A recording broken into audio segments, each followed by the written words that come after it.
update, breaking news, Marvel Avengers, Crystal Dynamics, Scott Amos, they just delayed Kate Bishop from October. They are moving Kate Bishop out of October. Hopefully early mid-November is when we'll see Kate Bishop. They didn't say they moved Hawkeye, but they also did not give us a definitive date on Hawkeye other than November, so they could both come in at the same time, early mid-November, and then a couple weeks later in November we'll get Hawkeye, or possibly early December we'll get Hawkeye. Also, next gen has been pushed because they have been focusing on making sure this game is refined, tuned up, very good, stable frame rate, all that type of stuff for current gen, so that way their attention can be undivided to next gen. So that's an update we just got recently from Marvel's Avengers. What do you guys think? As you guys may have saw from me live streaming, I played the Tachyon missions that I'll be talking about in this video. So some stuff I've already kind of gotten to, so my video's a little teeny bit out of date, but I still run through all the bug fixes, improvements, stuff to look forward to and whatnot. So just stay tuned. I just want to come through this breaking news about what's going on with Avengers as of Friday, October the 16th. Now, let's get the rest of the video. What is going on, my peeps? Your man Versatile is back with another video, back here to talk about Avengers and what Crystal Dynamics has now dropped with one of their most recent updates, 1.3.3, for PlayStation, Xbox, and PC. And it's gone live around 1 p.m. as of today, Wednesday, October 14th. So before we get into all the details as to what the update is, if you haven't already, make sure you guys ignite the like button on this video, subscribe to the channel if you haven't already, and make sure you guys hit that notification bell so that way YouTube informs you when I drop videos. Yes, YouTube won't let you know a thing unless you hit that notification bell. So go ahead and do that right there so that we can sit back, chillax, and see what's cracking. Now, for the patch highlights. Tomorrow, as a result of this update today, we'll make available the Tachyon Rifts and Shield Substation Zero missions to the Avengers Initiative. And then of course it addresses bugs, tuning, and other quality of life and playability improvements. So remote faction terminals have been added to outposts, which allow collection of faction assignments and villain sector bounties without the need to visit each faction coordinator in person. So the reason why that's so great is because you can get all your assignments at one outpost. So whether you're at the anthill, you're at the helicarrier, you're at one of the new outposts that they assign, there will be terminals there for you that's literally like located right next to where you can get the assignments. At the anthill, it's actually down by what's her name, Cho, whatever, Maddie Cho, down where you can get your rewards and buy, you know, additional gear items. It's actually like right across from her at the anthill. And then in the helicarrier, it's as soon as you go up the stairs where you got your war table, if you go around the corner, go up the stairs to get your shield faction assignments, the terminal is literally on the other side. So it's like yeah, you get it. So that makes accessibility of assignments so much easier, and I appreciate y'all, Crystal Dynamics, for adding that into the game. Now you get an extended pickup radius for reward drops, meaning when you're playing the game, I would imagine, and you're running around taking out all the bots and beekeepers and everything, your radius or the rewards, if they're near you, you're pretty much will pick them up now, which is great because I hate when like you can like I play as Iron Man most of the time. You fly over stuff and sometimes like, yo, I thought I was like right there on it. So hopefully that also applies to regen packs and heroic orbs and intrinsic orbs, because I would love for that to also apply there as well. The ability to preview cosmetic vendor items is also great because there's some outfits, or hopefully this applies to the emotes as well. But I know like for outfits, some of the outfits you're like, oh, let me see what this looks like for real, but you can't view it. And I'm glad that they added the ability to preview it, which also means maybe they've additionally fixed or permanently fixed the preview bug that took place earlier when the game first came out, where sometimes you previewed something, it would relock the cosmetic item. So hopefully they've completely addressed that, and now we have no issues for them to add this to the vendor items. Option to scale subtitle / closed caption text size. Closed captions will no longer be automatically displayed in cinematics when subtitles are displayed. That's nice. Movement speed increase in outpost when in Avengers initiative. So now you can basically sprint at the outpost. You can sprint all around, which is also great because although it's kind of cool to get that light jog in, it's so much better now to be able to just sprint and run through the outpost, because you do have to travel to the complete opposite end of the helicarrier just to, you know, get your rewards for your shield factions. And then kind of sort of it's a little closer, but at the anthill, as soon as you get teleported there, you have to travel all the way through the anthill basically, or to the other end of the anthill, to get your rewards there. AI companion improvements, including assistance when player needs to be revived.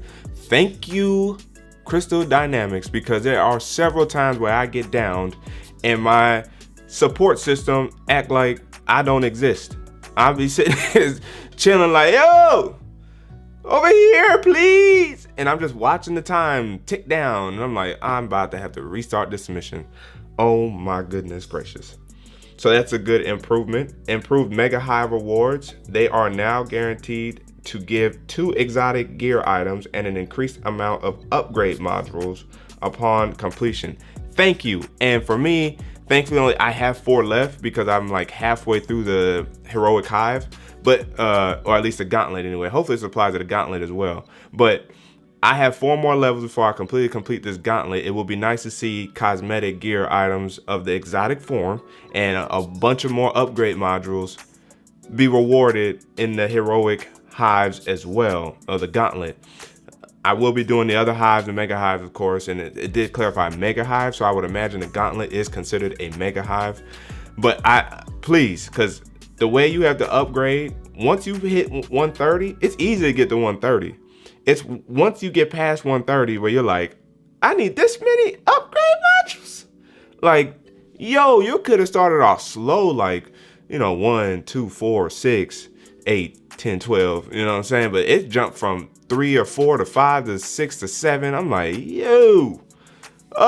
So before, when it was easy to get upgrade modules, convert them to fragments to kind of level up gear, which I stopped doing recently because, again, you start learning some of this stuff as you go, and sometimes it takes you a little bit to really learn how to properly level up to get there. But I was converting upgrade modules for fragments, and then that's how I exhausted my upgrade modules earlier in the game, plus having to upgrade all the other heroes. But now it's like you get 40 to like 42, 44 upgrade modules. You can even argue maybe 50 if you do like an elite vault, or even a vault for that matter. But really, I've seen it with the elite vaults. You can get about 50 upgrade modules, but you'll blow through them easily, because to level up each piece of gear item that you have equipped, it takes 5 to 6 upgrade modules. So you'll go through all 50 just leveling each one up once, as opposed to being able to level them up several times. So that's a pain, but I'm glad to see that they have increased that. I will drop a video. I guess actually I can talk about it now quickly. How to properly upgrade fast to 130 level, hero level 130, or power level 130, my bad. Hero level's 50. In order to get to power level 130 fast, don't try to exhaust all of your resources on each piece of gear. So just level it up to unlock its abilities, like to unlock the perks, and then stop upgrading there, because as you continue to play, you'll of course continue to gain items and rewards and gear items and everything, and you'll start seeing that you'll get some that are higher than the one you currently have. Upgrade that way. That way you save your resources, and those resources will come in handy later when you reach 130 and you need them to also assist the upgrade modules in upgrading your pieces of gear. Now, right now I have all legendary gear on my Iron Man, and now that I know I am guaranteed exotic gear, I'm gonna go try to get that exotic gear now. But now I have plenty of resources because I stopped doing that. I got Iron Man from 111 to 130 in a matter of like 2 to 3 missions, and that was all because of just not upgrading each piece of gear to its max. Don't do that. You have to do that to get to 140 and then inevitably 150. But up until 130, you don't have to max out each piece of gear item. So that's a tip to you guys right there. Back to the improvements. Implemented a fix that will retroactively grant Iron Man's iconic outfit for players who previously lost it due to a bug. 1.3.4 is already underway, which will include several quick match fixes and improvements, further reward tuning, and new UI options. So that's all good and dandy in terms of the improvements. Now, in terms of the new outpost, the Shield Substation Zero outpost is to investigate new temporal anomalies that have begun forming across the world. A space that offers new narrative, characters, and content. You can find Shield Substation Zero in the Pacific Northwest on the war table. Now that's dope. So most people thought it was going to be Wakanda as a new outpost, but no, it's the Substation Zero outpost. And this is to basically start playing around with the little time things. Maybe, I know there was that one leak / glitch of a portal popping up. I think that has to do with the temporal anomalies that we'll be investigating through the Substation Zero outpost. So that's pretty cool. It's good to see we're getting new content now for the game that will help expand the story and expand characters. And as they say, characters, this also includes the NPCs or non-playable characters. So I don't know if Quake is playable, but I heard the Agents of S.H.I.E.L.D. is supposed to kind of get some nods. So that could include her. Maybe we'll see Nick Fury, right? Kate Bishop and Hawkeye will be coming through here. Well, at least Kate Bishop will be by the end of October, and Clint's in November. So that is included in the new character segment. So we're gonna see new content starting tomorrow, and October 15th, and that's gonna be good to see. Now, the new missions, the Tachyon Rift missions, you'll investigate the temporal anomalies by taking on the new Tachyon Rift missions, which are the first place players can get cosmetic gear or cosmic gear. Okay, I don't know how they structured that sentence, but now you're getting cosmic gear. The Tachyon Storm will damage players over time, but charges hero energy at an increased rate.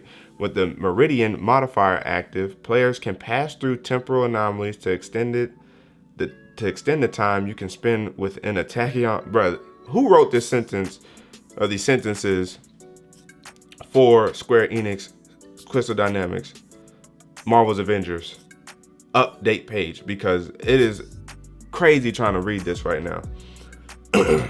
So, a late game offering, Tachyon Rift missions require 140 power level or higher superheroes to play.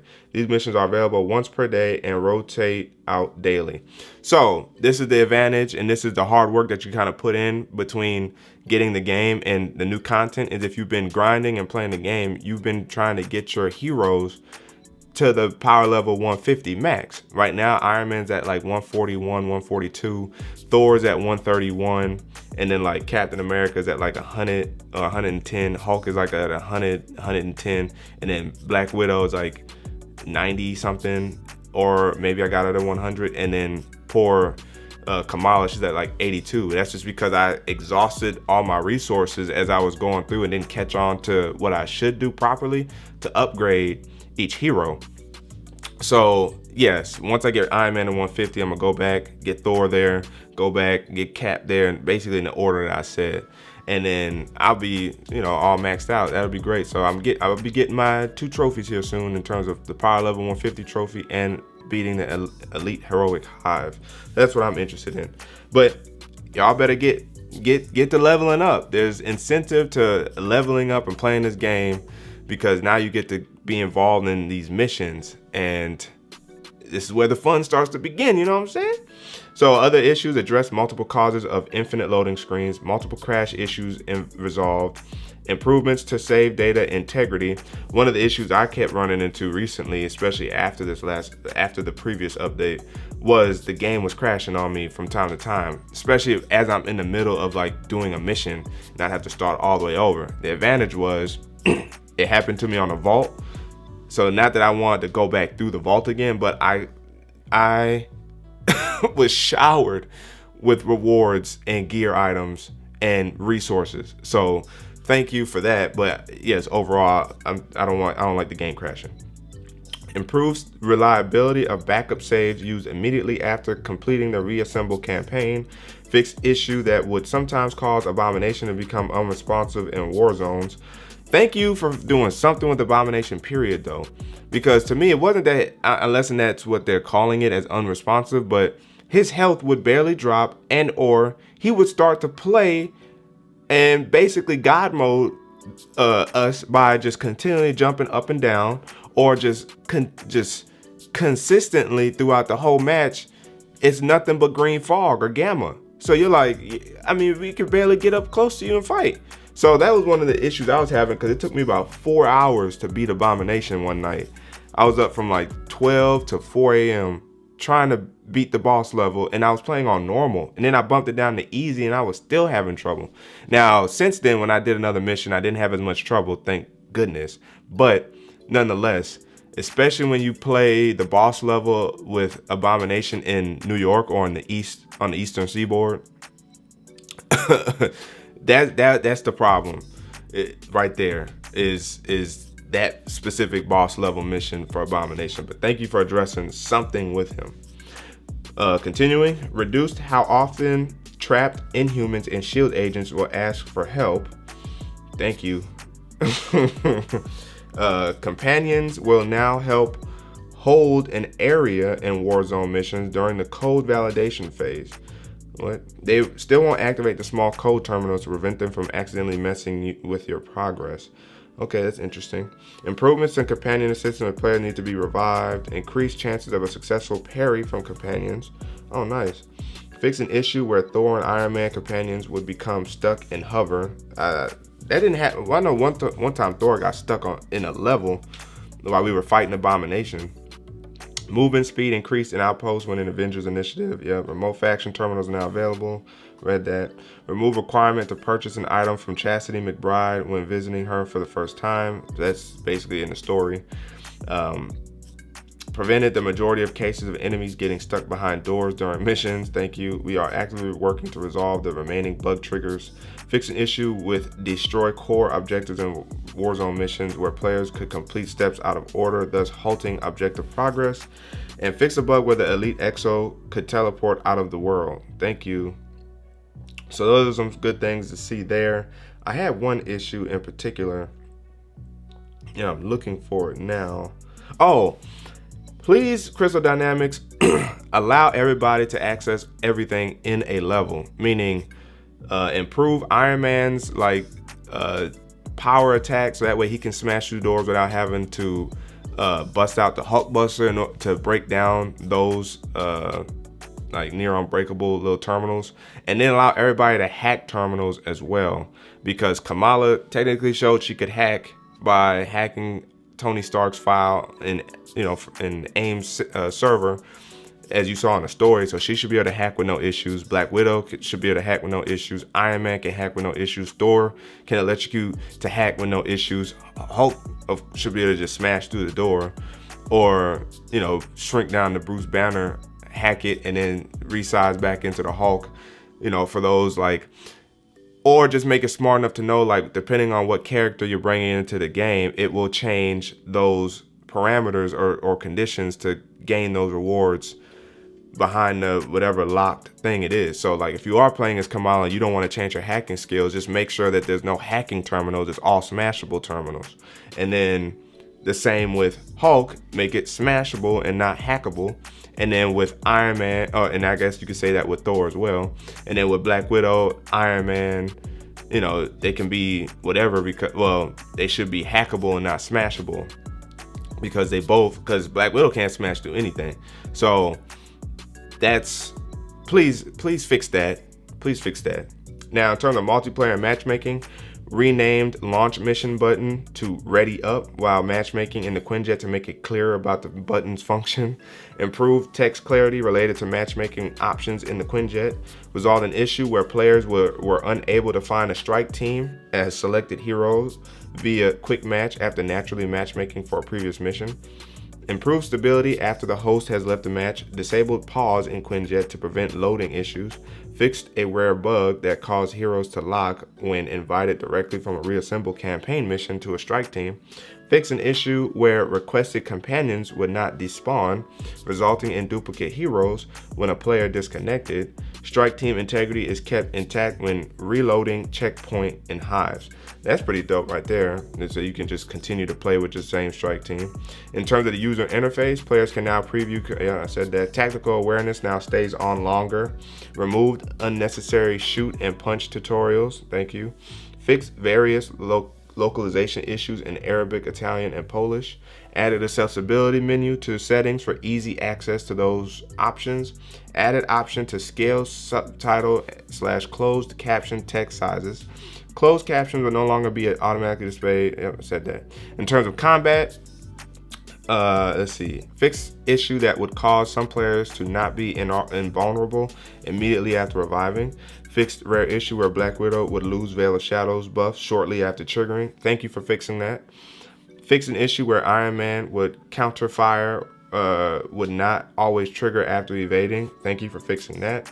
And by the way, I will have a video or videos about how to build out each hero if you guys are interested in that. Let's see. In terms of tuning, improved Captain America's melee combo flow. Refactored the modifiers Fisticuffs and Torpedo to only buff the player, not enemies. Tuned heroic drain inflicted by spin drones. Thank you. Tuned difficulty in Alone Against AIM mission. Thank you. Because that was not fun when I played the campaign. Tuned defensive effects of blue overshield on enemies. Thank you. Tuned cryo adaptoid slam attack. Thank you. In terms of gear challenges and rewards, let's see here. What have I not read? Fixed issue where hero challenge card rewards were being scaled by difficulty. Re-enabled skipping challenges from the hero challenge card screen. So now you can basically refresh to get a new challenge card challenge or hero card challenge.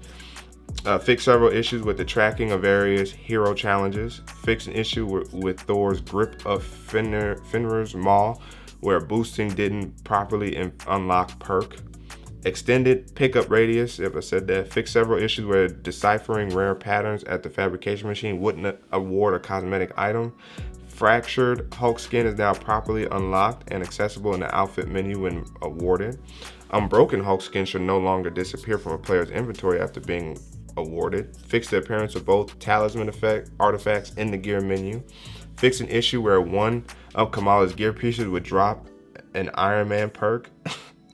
Fixed the artifact perk Bountiful, so it has a chance to trigger when opening strong boxes in the helicarrier during the reassemble campaign. Fixed an issue where DNA keys were not deducted from inventory when opening a DNA strong box while in Hulkbuster. This also prevents players from losing DNA keys after dying. Reward tuning. Tune some exotic gear to be power level appropriate when earned. Improved Mega Hive rewards. They now are guaranteed to give 2 exotic gear items. I read that. Players will no longer occasionally get power level 1 gear from elite hives. Improved exotic gear attributes. Improved reliability of Norn stone perks that increase drop chance / added extra rewards to loot tables. Now that's essentially all stuff for PS4 and Xbox. The additional fixes for Xbox was fix an issue where the trying on perfection achievement was rewarding seeing stars. Fix an instance of the best defense achievement not triggering properly. And then with PC, there's some updates in terms of the NVIDIA RTX. We've also added DLSS support for ultra performance mode and dynamic resolution scaling.